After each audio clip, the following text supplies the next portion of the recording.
Jacob Green is not what you'd call fat, but admits he eats his share of fatty foods. My wife and I are concerned about the obesity problem, and we know that processed food is easy and cheap. Doctors worry by cutting corners we may be gaining weight and sacrificing our health. Dr. Brian Tashner is a cardiologist. It's actually about 2/3 of our population that is overweight and obese right now. It's not just how much fat, but where it accumulates. Excess belly fat is proving to be a significant indicator of your heart health. If you were to look at a patient in the apple rather than a pear shape, is probably more detrimental to someone's health than fat distributed elsewhere, such as the hips. Concentrated belly fat can be as significant a risk as smoking a pack of cigarettes a day or having very high blood pressure. That's the shape that you don't want to have, the one that's more associated with the metabolic syndrome and a lot of the risk factors. Monitoring fat distribution can help doctors detect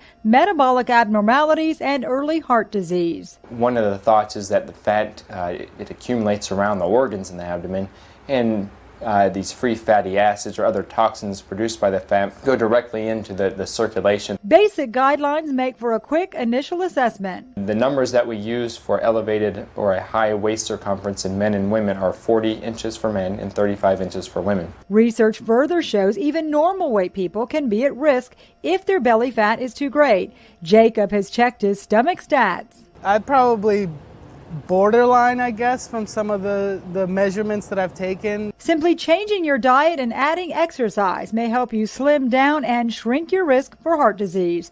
For Lee Memorial Health System, I'm Amy Osher.